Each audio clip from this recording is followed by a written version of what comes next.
সরকারের যে বর্তমান যে ভূমিকা সে জায়গা থেকে প্রশ্ন থেকেই যায়, আদৌ কি একটি সুষ্ঠু নির্বাচন দেশে সম্ভব হবে কিনা।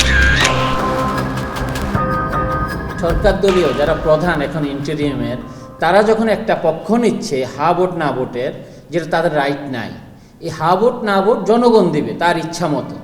আমরা জনগণের ভোটের প্রতিফলন দেখব ভোটের মাধ্যমে, হা জিতবে না না জিতবে। এই জায়গায় এক এক দল এক একটা বিশ্বে, কেউ ধরেন হার পক্ষে থাকবে, কেউ না আর পক্ষে থাকবে, যার যাতে ভোট দিবে জনগণ। একটা সরকারি দল সেটা প্রচার করতে পারে, বাট সরকার পারে না, কিন্তু সরকার একটা পক্ষ নিয়েছে।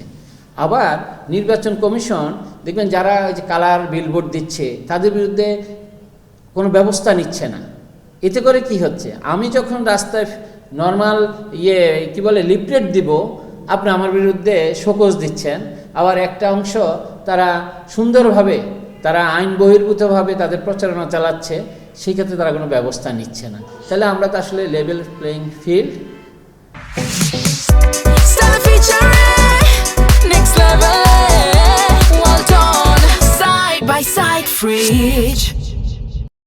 ভাবতে পারি না, এবং জনগণও সেটা দেখছে না। এটা জনগণের মধ্যে প্রশ্ন আছে। তো আমরা আশা রাখবো যদি দেশে একটি গণতান্ত্রিক সরকার, সত্যিকারের গণতান্ত্রিক সরকার, যেখানে আমরা দীর্ঘদিন থেকে ভোট থেকে অনেক বিরত ছিলাম, মানুষের অধিকার থেকে অনেক দূরে ছিলাম, দীর্ঘ 15 বছর আমরা ভোটদানে কেন্দ্রে যেতে পারিনি। মানুষ চাচ্ছে যে একটি সুন্দরভাবে ভোট প্রদানের মাধ্যমে দেশে একটি গণতান্ত্রিক সরকার আসবে। আবার আপনি দেখবেন যে ভয় ভীতি, আপনার যে কালো টাকার যে খেলা, আপনারা দেখবেন দৌরাত্ম্য। আমাদের এই নির্বাচন কমিশন আমাদের প্রত্যেকের খরচের একটা সীমা নির্ধারণ করে দিয়েছে। যেমন আমার ঢাকা আটে প্রতি ভোটারে 10 টাকা করে 27,75,000 টাকা আমি খরচ করতে পারব।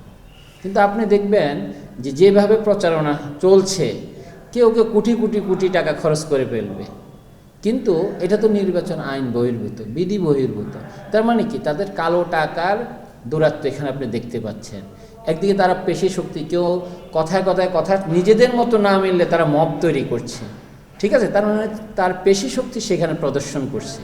এখানে যেমন দলীয় লোকদের এ ধরনের কর্মকাণ্ড, আবার সরকারি আইনশৃঙ্খলা বাহিনী যদি সঠিক ভূমিকা না রাখে, যদি জনগণের নিরাপত্তা না দিতে পারে, জনগণ প্রতিনিয়ত নিরাপত্তাহীনতায় ভুগছে। আপনি যখন মবের শিকার হচ্ছেন, যখন আইনশৃঙ্খলা বাহিনী সঠিক সময়ে সঠিক ব্যবস্থা নিচ্ছে না, আইনশৃঙ্খলা বাহিনীর লোক দাঁড়িয়ে আছে, একটা লোককে মারছে, সেখানে তারা কোনো প্রতিবাদ করছে না, অথবা অপরাধকারীকে ধরছে না, তাহলে জনগণ কীভাবে আস্থায় নেবে?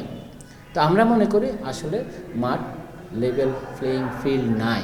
তা আমরা সরকারের প্রতি এবং নির্বাচন কমিশনের প্রতি আহ্বান জানাবো, আপনারা একটি সুষ্ঠু নির্বাচনের জন্য লেভেল প্লেইং ফিল্ড তৈরি করেন, না হয় বাংলাদেশ কিন্তু আরও গভীর সংকটের দিকে যাবে। জনগণের আশঙ্কা থেকেই যায়, যখন জনগণ এখনও একটা অংশ ভাবে আদৌ আসলে নির্বাচন হবে কি না। তার মানে কি, জনগণের যে আশঙ্কা, যে প্রতিফলন, সেটি রাষ্ট্রের প্রতিফলন। আমরা চাই দেশে একটি সুষ্ঠু নির্বাচন হোক, যেন জনগণ সুন্দরভাবে যেতে পারে। আমরা আশাবাদী জনগণ যে ধরনের ষড়যন্ত্র যদি থাকে নির্বাচন বানচালের, আমরা চাই জনগণ সেটা প্রতিহত করে একটি দেশে সুন্দর নির্বাচন হবে। যে ধরনের ষড়যন্ত্র আছে নির্বাচনকে নানাভাবে প্রশ্নবিদ্ধ করার, যে ধরনের কারসাজির চিন্তা করছে, সেটা জনগণ তার রায়ের মাধ্যমে এবং মাঠে থেকে সেটা প্রতিহত করবে। আমরা আশা রাখি একটা সুষ্ঠু নির্বাচন সরকার দেবে। এটা হলো কি, আমরা প্রার্থী হিসেবে আমরা এটা আশা করতেই পারি। আশা আর জনগণের যে আকাঙ্ক্ষা, এই দুইটা কিন্তু আমরা কি জনগণেরটাই বলবো। আমরা জনগণের লোক, আমরা জনগণের পক্ষের লোক, আমরা জনগণের যে আকাঙ্ক্ষার যেটা, সেটা আমরা প্রত্যাশা করি। কিন্তু আমি বলছি যে সরকারের যে বর্তমান যে ভূমিকা, সে জায়গা থেকে প্রশ্ন থেকেই যায়, আদৌ কি একটি সুষ্ঠু নির্বাচন দেশে সম্ভব হবে কি না।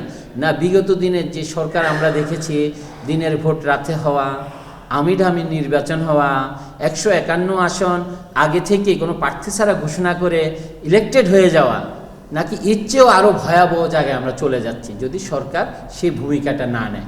সংখ্যা থেকে যায়, কারণ আমার ইন্টেরিয়ামের অ্যাক্টিভিটিসের কারণে প্রশ্নগুলো আমরা এখন তৈরি হচ্ছে মানুষের মধ্যে।